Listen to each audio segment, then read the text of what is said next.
다니엘에 대해서 들어보셨습니까? 다니엘, 연예인 다니엘 헤인이 말고요. 다니엘에 대해서 여러분 들어보셨어요? 다니엘이 어떤 인물일까요? 많은 사람들은 다니엘 하면요, 성도들은 이런 생각을 갖습니다. 사자굴에 들어갔는데도 불구하고 죽지 않고 살아나온 위대한 사람으로 기억을 합니다. 여러분 맞죠? 다니엘은요 정말 사자굴에 들어가는데도 죽지 않고 살았습니다. 여러분 그런 걸 가지고 또 다니엘도 그렇으니까 나도 믿음이 있으니까 내가 서울대공원에 들어가서 한번 사자굴에 들어가 봐야겠다. 여러분 그렇게 하시면 안 돼요. 그건 믿음이 아닙니다. 그건 여러분 그런 게 믿음이 아니에요. 그건 여러분 안 되는 거죠. 특수한 경우에 하나님께서 다니엘에게 역사해 준 것입니다. 그만큼 다니엘은요 믿음의 사람으로 우리가 알고 있는데, 여러분 다니엘이 과연 어떤 인물일까요? 본래 다니엘은 남유다의 귀족 자제였습니다. 그러니까 집안이 여러분 너무 좋았어요. 금수저를 입에 물고 태어났습니다. 저는 십자가를 입에 물고 태어났는데 이 다니엘은요 십자가뿐만 아니라 금수저까지 입에 물고 태어났습니다. 자, 그런 그가 중학교 2학년, 3학년 정도 되는 15살의 그런 나이에 어떤 일을 겪게 되냐면 바벨론의 포로로 친구들과 함께 끌려가게 되었어요. 자기가 원했던 거 아닙니다. 여러분들 왜 그런 일이 벌어졌을까요? 당시 세계를 다스리고 있던, 중동 지방을 다스리고 있던 바벨론 제국의 느부갓네살 왕이 유다를 침공했어요. 그리고 왕이나 귀족 자제들 가운데 똘똘한 애들을 택해가지고 이제 끌고 가서 바벨론식으로 교육을 합니다. 바벨론의 문화를 가리켰고 바벨론의 수학을 가리켰고 바벨론의 종교까지 가리켰어요. 그렇게 함으로 말미암아 이제 그 바벨론이 이제 남유다를 온전히 통치하도록 하려고 했던 것이죠. 식민 통치를 공고히 하려고 했습니다. 자, 그러다 보니까 이제 어린 나이에, 여러분 중학교 2학년 3학년이면 아직 어리잖아요. 그런 어린 나이에 부모와 떨어져서 생이별을 해서 수백 킬로미터 떨어진 이방 나라의 포로로 끌려가서 그곳에서 살게 되었어요. 그렇지만 다니엘은요 친구들과 함께, 믿음의 친구들과 함께 신앙을 지키려고 몸부림을 쳤습니다. 여러분 이방 나라에서 이제 여러분 그들이 종교를 바꾸려고 하지 않겠습니까? 종교를 여러분 바벨론식으로 바꾸라고 이야기를 하는 그러한 것들을 통해서 다니엘은 여러분 거기에 맞서 나가요. 그게 쉬운 일이 아니죠. 대표적인 예가 있는데 무엇입니까? 다니엘서 1장에 나와 있지만 하나님의 영광을 드러내고 하나님께서 원하시는 뜻대로 살고자 바벨론 신에게 이미 바쳐졌던 왕의 집비를 먹는 것을 거부해 버립니다. 이것으로 인해서 그는 고난을 자초하게 되었죠. 하지만 전적인 하나님의 은혜로 여러분 바벨론의 왕이었던 느부갓네살 왕의 꿈을 온전히 잘 해석하게 되었고 그는 총리와 같은 높은 고위직에 임명받게 되었습니다. 자, 그리고 나서 이제 시간이 흘렀어요. 그 느부갓네살 왕도 죽게 되었습니다. 그리고 그의 아들이었던 벨사살이란 왕이 통치를 하게 되었는데 하나님의 전적인 은혜로 이제 다니엘은요 또 그에게도 인정을 받아서 총리와 같은 높은 직위를 유지하게 돼요. 그뿐만이 아니죠. 이제 오늘 말씀의 배경은요 여러분 망하지 않을 것만 같았던 그 바벨론이 망하게 되었습니다. 바로 메대와 바사 제국의 연합군에 의해서 망하게 되었는데 그래서 이제 메대의 다리오 왕이 통치하게 되었습니다. 근데 그런 그에게도 다니엘은요 제일 총리로서 인정을 받기에 이르러요. 여러분 나중에 이제 다니엘서를 쭉 보게 되면요 나중에 바사 제국의 고레스 황제에게도 인정을 받습니다. 여러분 한번 생각을 해보세요. 느부갓네살 왕, 바벨론의 느부갓네살 왕, 그리고 그의 아들이었던 벨사살 왕, 그리고 이제 정권 정도가 아니라 이제 완전히 나라가 뒤바뀌게 되었죠. 메대 제국의 다리오 왕, 그리고 바사 제국의 고레스 왕. 어떻게 그는 그렇게 정권 정도가 아니라 제국이 바뀌는 그러한 순간에서도 총리와 같은 초고위직을 60년 이상 감당할 수 있었을까? 여러분 제가 15살 정도에 이제 다니엘이 이제 바벨론의 포로로 끌려왔다고 이야기를 했습니다. 그게 1장의 내용이에요. 근데 오늘 우리가 살펴보고 있는 내용은 6장 아닙니까? 근데 1장과 6장 사이에 65년 정도의 세월이 흘렀습니다. 이제 여러분 다니엘이 80세가 넘었습니다. 80세가 넘은 노인인데 무슨 이유로 다리오 왕은요 제일 총리가 셋이 있는데 그 가운데서도 제일 총리로 그를 세워서 나라를 다스리게 했고 또 무엇 때문에 그를 총리했던 것일까? 우리는 의문을 갖게 되는 거죠. 한번 생각을 해보세요. 역사적으로 보더라도요 아버지 때 유능했던 인재라도 이제 그 아들이 정권을 잡으면요 아버지의 사람을 쓰지 않습니다. 여러분 그렇죠? 아무리 유능하다고 해도 자기의 사람에 맞춰서 자기의 사람을 세우고 싶은 거예요. 여러분 설령 그런 사람이 있다고 칩시다. 이제 여러분 제국이 바뀌었습니다. 바벨론은 망하고요 이제 메대 나라가 들어섰어요. 그런 상황 가운데 어떻게 여러분 이전 정권 정도가 아니죠. 이전 제국에서 잘 나갔던 사람을 아무리 유능하다고 하더라도 그렇게 새로운 사람, 자기 나라에서도 최고위직에 세워드릴 수가 있을까? 여러분 다니엘이 어떻게 이렇게 성공을 할 수 있었을까? 우리는 의문을 가질 수밖에 없는 거예요. 성경을 읽다 보면요 다니엘 하면요 그냥 사자굴에 들어갔다가 살아나왔다 그 정도가 아니라는 것이죠. 1장부터 6장을 쭉 읽어 내려가면 어떻게 다니엘은 그럴 수가 있을까? 아니 생각을 해보세요. 60년 이상 어떻게 총리와 같은 최고위직에 오를 수가 있었을까? 그가 남유다에서는 잘 먹고 잘 살 수 있는 좋은 집안 출신이 맞아요. 그렇지만 지금은 남유다라는 나라는 없습니다. 역사적으로 망해버렸고요 이제 바벨론의 식민 통치를 받게 되었고 메대의 식민 통치를 받게 되었고 바사의 식민 통치를 받게 되었는데 그런 그가 피난민이었는데 어떻게 그런 그가 총리와 같은 위대한 높은 위치에서 그렇게 잘 나갈 수 있었던 것일까? 우리는 의문을 가질 수밖에 없는 것이죠. 자, 더하여 오늘 말씀 안으로 들어가 보시면요 이제 다니엘이 가진 두 가지 독특한 면에 대해서도 말을 해주고 있습니다. 자, 먼저 오늘 말씀 3절을 보면 이렇게 나와 있죠. 3절 다니엘은 마음이 민첩하여 라고 기록이 되어 있어요.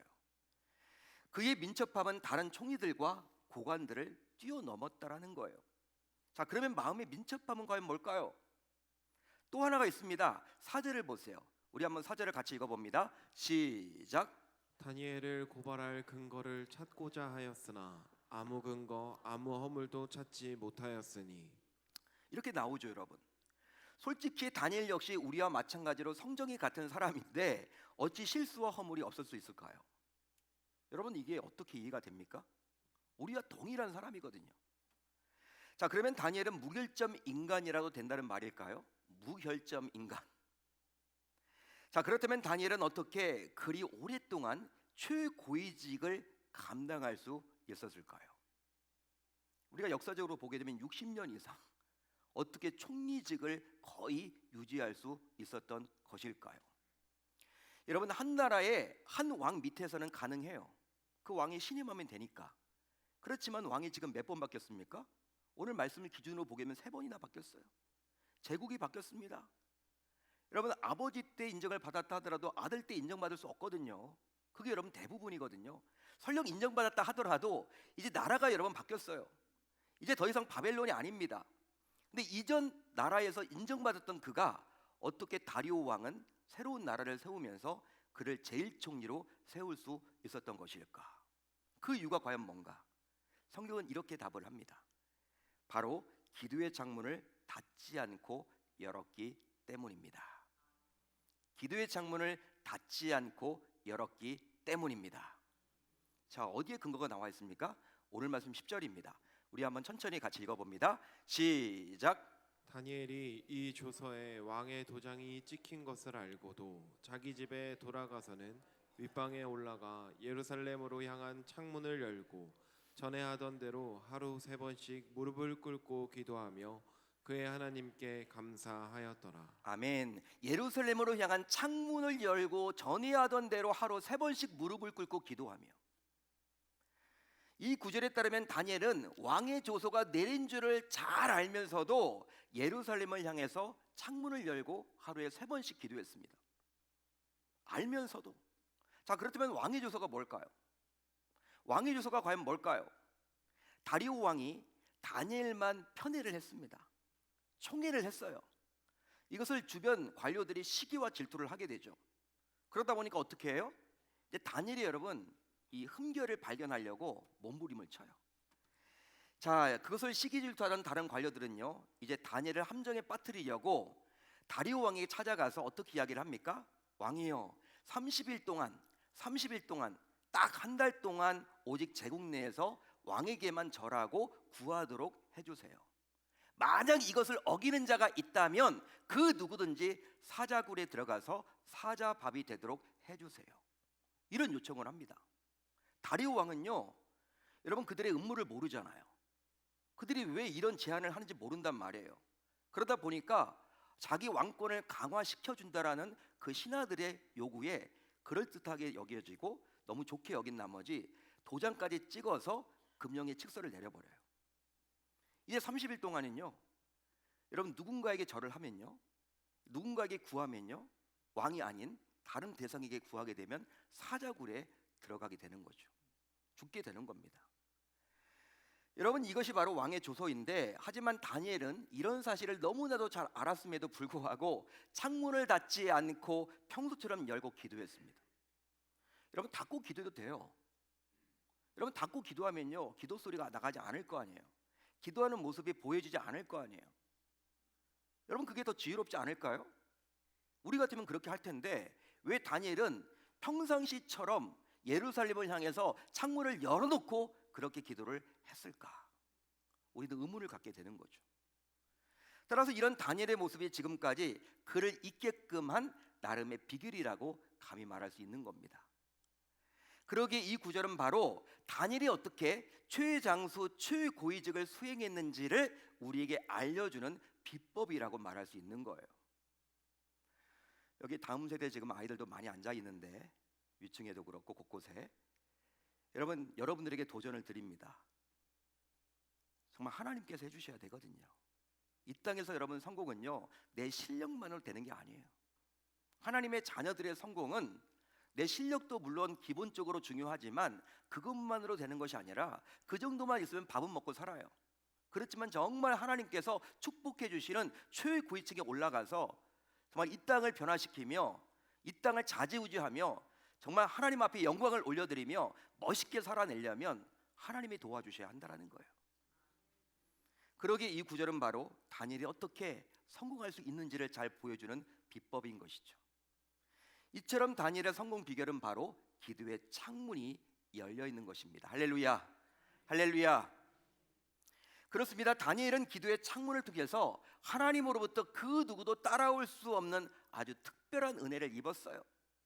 자, 그렇다면 다니엘이 받았던 특별한 은혜는 과연 뭘까요?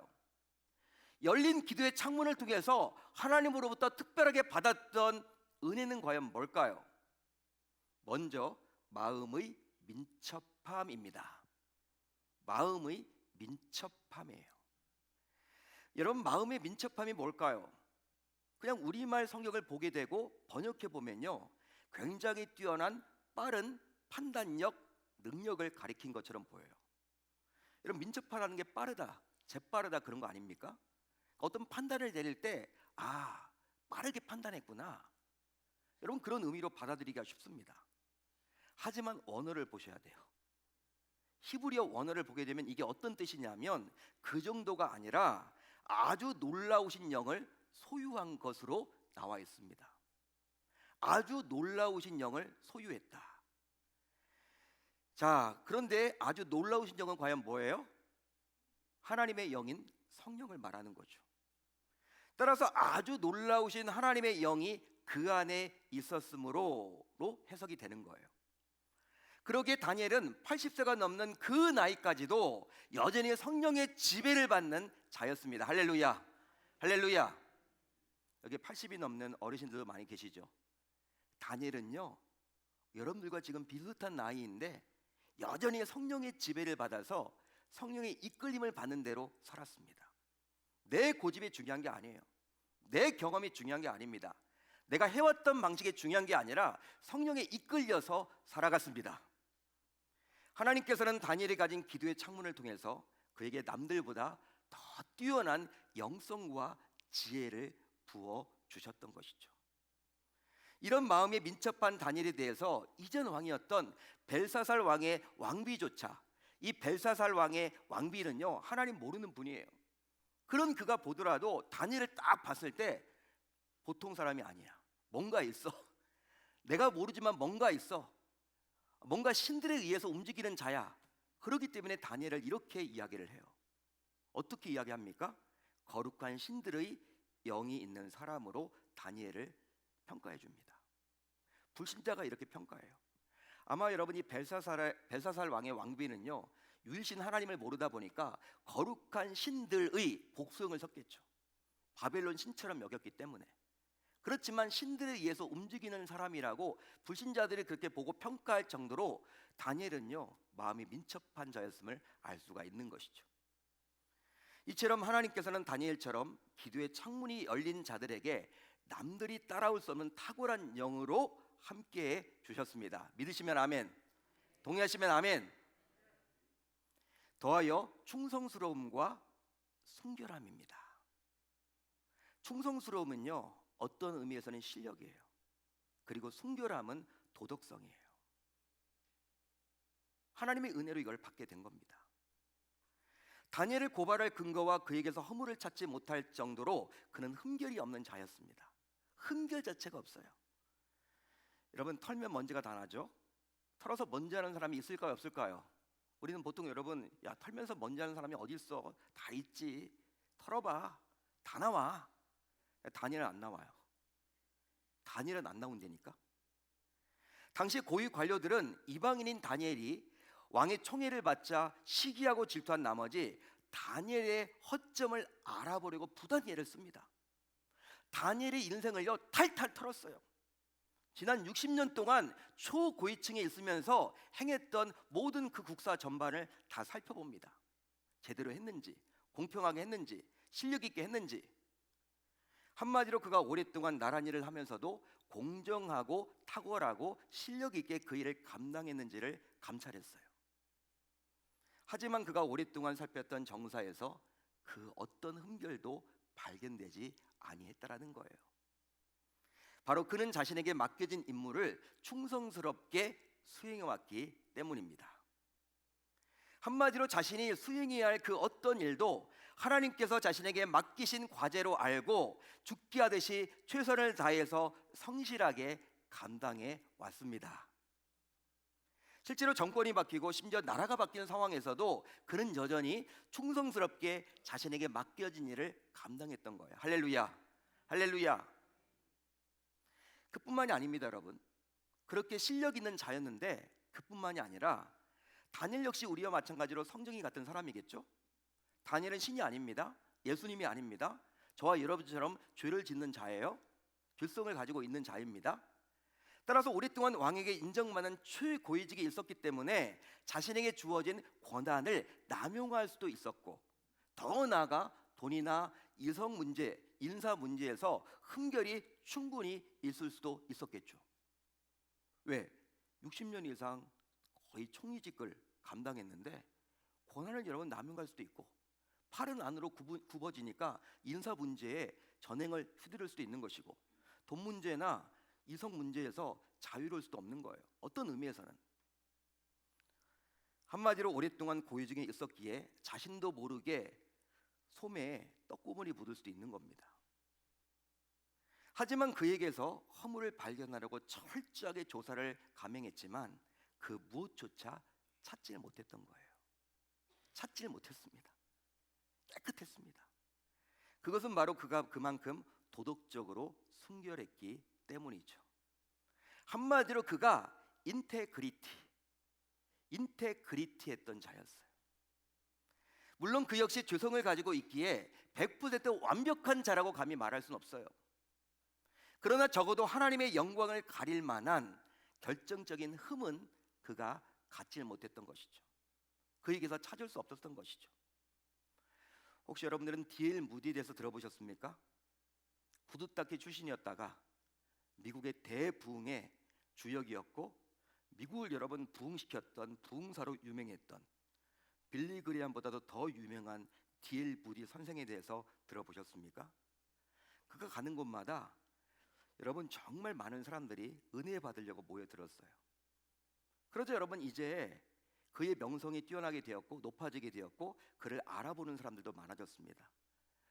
여러분 그에게도 아픔이 있었는데 여러분 그렇게 은혜를 끼치고 다니는데 희한하게 무디의 사생활을 집요하게 파고드는 파헤치려고 하는 무리가 있었습니다.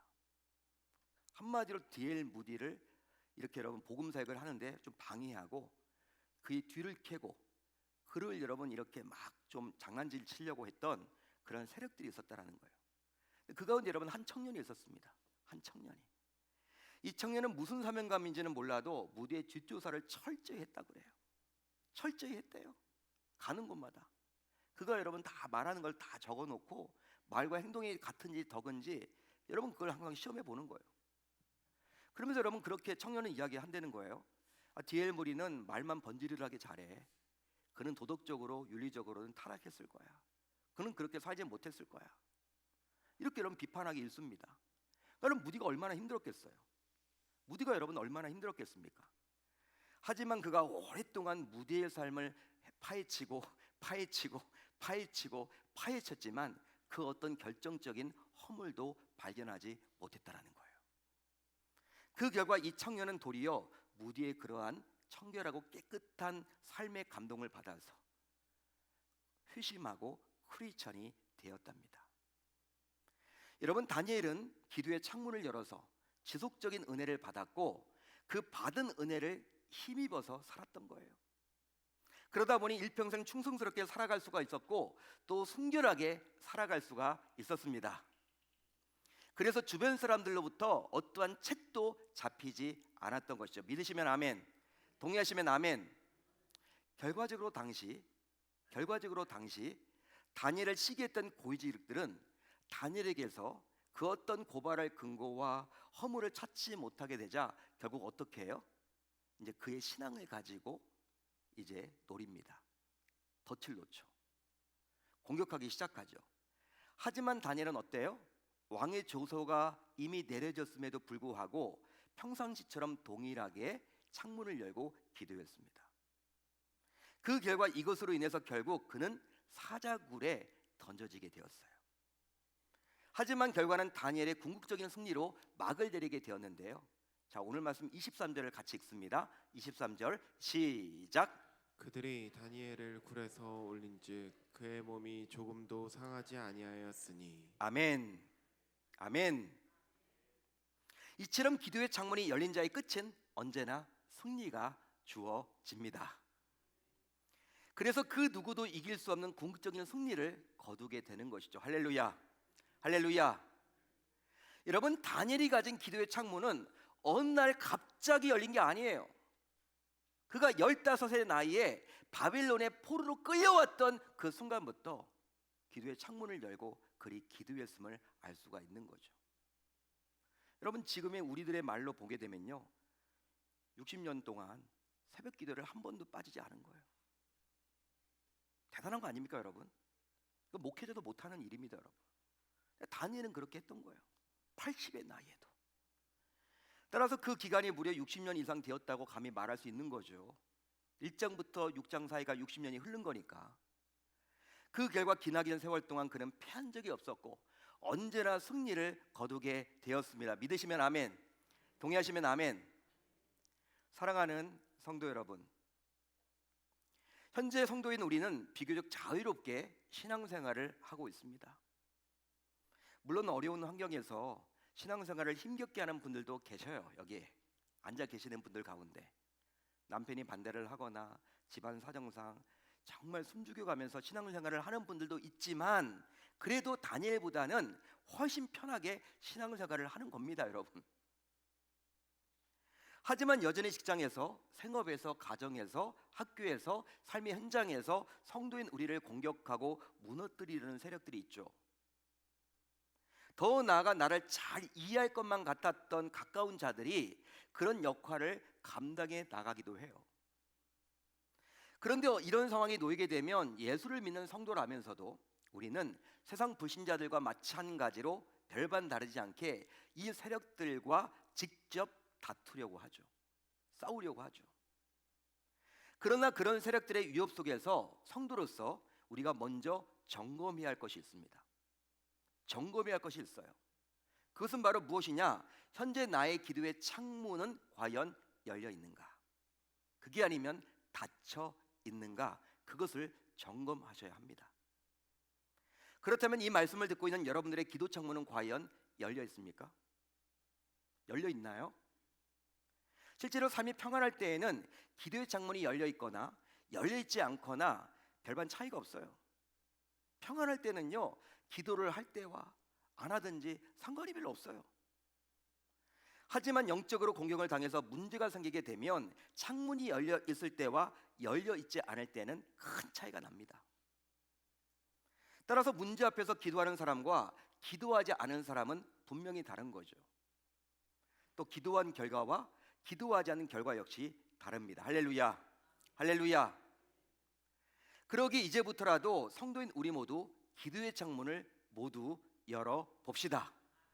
모두 열어 봅시다. 지금부터라도 여는 자가 곧 지금부터라도 기적을 맛볼 수 있기 때문이에요. 그런즉 이제 기도의 창문을 열고자 성도인 우리 모두 다음과 같이 다짐하고 결단을 해 봅시다. 다짐하고 결단을 해 봅시다. 먼저 기도를 습관화 해 봅시다. 기도를 습관화 해 봅시다. 어떤 의미에서 볼 때 기도가 필요 없으신 예수님께서는요, 우리에게 본을 보이고자 기도를 습관적으로 하셨습니다. 여러분, 좋은 습관의 기도는, 최고의 좋은 습관은요, 이 닦는 게 아니에요. 여러분, 기도입니다. 기도. 예수님은 기도가 필요 없는 분이에요. 기도를 받으시는 분인데 왜 공생의 기간 내내 감람산에 지속적으로 올라가서 기도했을까요? 왜 습관적으로 기도했을까요? 우리에게 본을 보여주기 위해서. 따라서 그 예수님처럼 우리도 기도를 습관에 할 수 있어야 하는 것이죠. 또 기도를 쉬지 말고 합시다. 기도를 쉬지 말고 합시다. 문제가 생길 때만 기도해서는 아니 되고, 설령 문제가 없이 평안할 때도 계속해서 기도해야만 하는 거예요.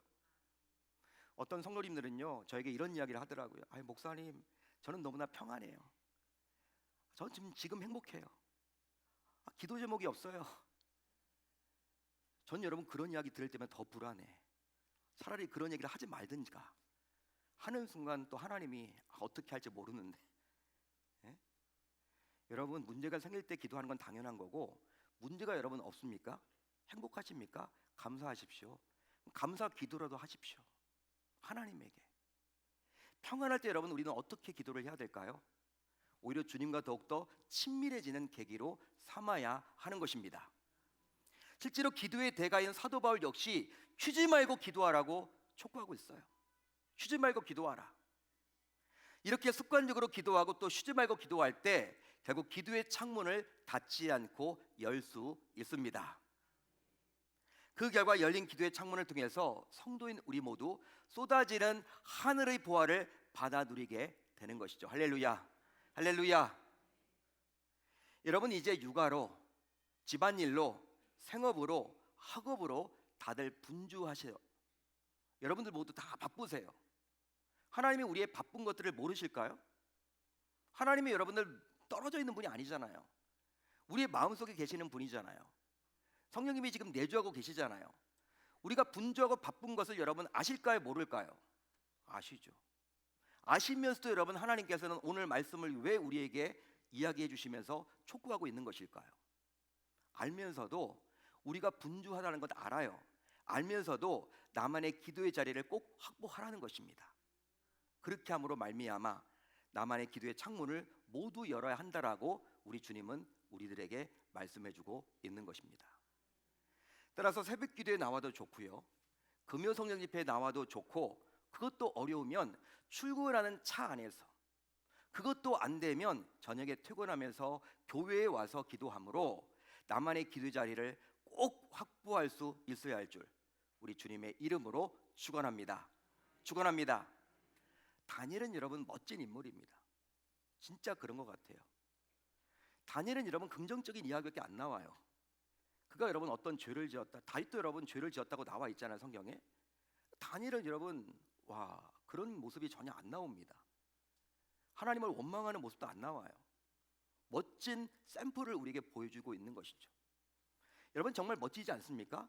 영성을 갖췄고요, 실력을 갖췄고요, 도덕성까지 겸비했으니 그보다 여러분 더 위대한 하나님의 종이 어디 있단 말입니까? 저는 우리나라의 이 시대 속에서 우리 계명교회 다음 세대 아이들 또 청년들이 이 다니엘과 같이 영성을 갖추고 실력을 갖추고 도덕성까지 갖춰서 이 나라 이민족을 이끌어갈 민족의 지도자들이 많이 나왔으면 좋겠습니다. 실력이 있는 분들이 도덕성 때문에 무너지고, 도덕성은 있는데 실력이 없고 또 영성이 없고, 그런 분들이 너무나 많아요. 여러분, 우리 계명에 속한 모든 주의 권속들, 여러분들의 자녀 세대, 우리 특별히 손주 세대들이 이 다니엘을 롤 모델 샘플로 삼아서 영성을 갖춰 나갈 수 있기를 바랍니다. 실력을 겸비할 수 있기를 바랍니다. 거기에 플러스해서 도덕성까지 갖춰 나갈 수 있기를 바랍니다. 그리함으로 말미암아 하나님께서 위대하게 쓰시는 역사가 우리 가정에서 일어나야 할 줄, 우리 교회에서 일어나야 할 줄 우리 주님의 이름으로 축원합니다.